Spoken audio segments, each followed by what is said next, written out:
Okay, so it's coming to the end of June now, and most flagship phones don't have a stable release of Android 17, but we have got it on Raspberry Pi 5. So this is Emteria Android, and if I go into settings and scroll all the way down to About Device, Android 17, Raspberry Pi 5. So before I show you how to install it, let's just show the basics of the operating system. So slide down from the top and we've got all sorts of things on here. The brightness doesn't affect this tablet, but we've got Wi-Fi, Bluetooth, we've got a casting option, but I haven't got any TVs turned on at the moment. We've got modes here, sleeping and do not disturb. Wallet, which it says is unavailable at the moment. Airplane mode, and this is rotation or auto rotate on and off. Then we've got this one, which is screen recording, which is quite nice to have as standard. And then this is obviously some sort of timer thing on there as well. Now if we press the square, this gives us all our current open apps, and we can close down apps from there. You can see there's an Emteria settings on here as well. So we've got screen orientation, so we can change the angle if we're running in portrait mode, or if it's upside down, which can happen with the Raspad. Keep awake, show on screen keyboard, Ethernet settings, ADB, SSH, all of this is available from the off, which is really nice. You don't have to enable anything extra to get it. So install OS version 17.0, and then we've got things like shutdown actions, so we can reboot to recovery and things like that as well. As well as Emteria settings, we also have some Raspberry Pi settings. So we can change the audio output, the audio quality, different resolutions. I would say, oh, and it tells me the temperature, 79, 80 degrees, is very hot in here today. I would say this is the best version of Emteria Android that I've tried, much more complete than the rest of them, very, very stable. I haven't had any issues at all. The browser's decent as well, so it comes with a browser called Chromite, and you don't have to do anything extra to download. So I've already downloaded Aptide, but I'll download it again just to show you how it works. So download again. And when you go to open it, it will ask for permissions first time, but because I've already done this, it's fine. And then I can update. So it's installing the Aptide Store. You don't need Aptide Store. I guess you can do Google Play Service. I haven't looked into it, but part of the reason that some people will like this is because there's no Google services already on there. But the store that they provide is F-Droid. And you can see that various different things are in here, various different categories and things are here. But if you wanted, most downloaded, for instance, for whatever this is, Linux command. Oh, it's like a guide and a manual on Linux. So install, and everything's nice and snappy. What does this one do? All apps? Yeah, so all apps can do either that, or you can swipe up from the middle. Yeah. So Emteria Kiosk. Emteria is like a professional operating system, but for private users, you can use it for free. So you just have to register for an account. And I've been really pleased with it. I'm going to show EMU Core in a different video, which is a PS Vita emulator. So let's show you how I installed it. And I installed this to an SD card. So I'm going to use NVMe to see if it's any different. Right, let's shut this down. So first up, I'm going to boot from the NVMe that's in here, which has got Raspberry Pi OS on it. And then we'll pop the SD card in once it's started to properly boot. Not quite. Yes, it's booting now, so it's safe to put the SD card in. So let's have a look at the SD card. So we shut this down. Have we got gparted? We haven't. So we're going to install gparted. And I'm only doing this to have a look to see if it's using all the available storage. And now if we launch it, so this will be the SD card.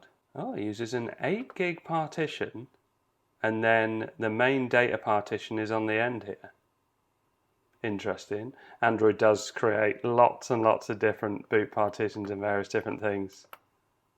But yeah, so it is actually using all of the available space, but this 8 gig partition is obviously something that Emteria needs. So let's shut this down. And I'm going to make use of network boot. So I'm going to eject the SD card. So I've only got the NVMe in here, which is running Raspberry Pi OS, But if I start it up and I keep tapping space on my keyboard, then we get this menu, which gives us N for network install. So N. So this is Raspberry Pi Imager, all running from RAM. So choose device, Pi5, choose OS, and we need to go for freemium and paid for, and then Android by Emteria, and you'll see that there's a Raspberry Pi 5 version of Android 17. Oh, it says SD card only though, look.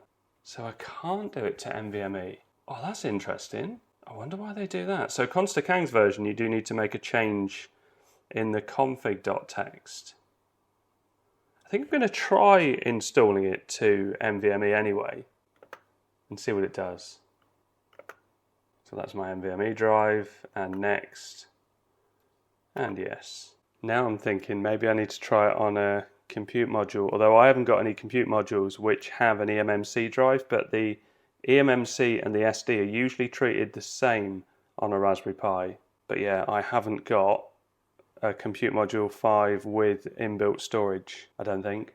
So it shuts down after the installation and tries to install it on its own. Now, I know it's not going to work because it says SD card only. So I'm having a look at the config.txt, which is in the boot partition of Emteria Android, and there's no mention at all of SD card, NVMe or USB boot, which is what Consta Kang does. So if you install Android on those 3 different mediums, you need to tell it in the boot partition what you're booting. But obviously Emteria Android works differently, and it didn't work, so what I've done is just installed it to the SD card again as a fresh install. So it's just booted up fresh. I'm just going to log in and do all of those bits. Now what happens when I plug in an HDMI cable? So the monitor behind it, which is plugged into my capture card. Here we go. So we've got mirror. So now it's the same on both. So we go to YouTube and we'll play a bit of a video. It works better with touchscreen, but I'm using it with mouse and keyboard now just to show that it works with both. And you can see they talk about how it works with the taskbar. Drag an app to the side to use 2 apps at once. Drag to the bottom corners to make it float. And let's just play this demo. Oh, the colours are wrong. Okay, so I'm going to install a different browser, and I'm going to use Aptide for that. In fact, no, let's use F-Droid because it's on there. Browser. Haven't seen many of these before. DuckDuckGo is there. Okay, I'm going to go with DuckDuckGo. What else have we got in here? So while it's doing that, let's have a look at emulators. RetroArch, Clever Keys, Emulator. Okay, Emulator gets more results. So Dolphin. For the GameCube and Wii, we've got ZX Spectrum, PSP, yeah, all sorts of things in there. I like the store. And Discover, just as their recommendations, I guess. So if it's Icon Pack, very customizable. Oh, same with the video. So I've switched over to my 16 gig Pi 5, not in the Raspad case because it's getting really hot in here. And it's the same, it's playing at the wrong speed and it's weird video, and that's the same result whether I'm using the Brave browser, Edge, Opera Mini and DuckDuckGo. Very weird. So let's try Ada64. This is a 16 gig Raspberry Pi 5 now. It was a 4 gig one in the tablet case. And if we look at thermals, how hot is this? So this one's alright at the moment, 60 degrees. The fan's running, but it benefits from not being inside that tablet case. And this is running Linux 6.12, and I can see Vulkan mentioned in there, and we've got Mesa 26.1.2. So I wanted to see what happened if I plugged in a second monitor again. So it only gives me mirror as an option. So if I do cancel, nothing happens to the second display. But I wonder if it's just somewhere in settings. So Emteria settings, no, can't see anything in there. Raspberry Pi settings, nothing there. So we're going to normal settings, 3 lots of settings, and I need to turn on developer. So about device, and on the build number. If I click on that, you're now a developer. So now we look for developer options, probably under system. Yeah, developer options. So now we need to use something for display. Loads of options in here.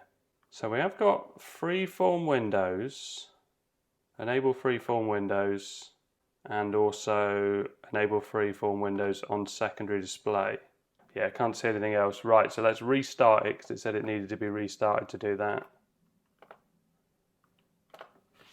And if I plug in a second display, yeah, it only comes with that option. And if I do mirror, it doesn't give me any other modes as far as I can see. Nothing under desktop. So we've got our external displays here, but we don't seem to be able to do anything different with it. Built-in display, Acer, overlay 2. Okay, so great work by Emteria for getting this out so early in the life cycle of Android 17. And it's been successful in getting PS Vita emulation on Raspberry Pi, but I'll do that in a separate video. Okay, so I hope all this helps. Thanks very much for watching. Please like and subscribe.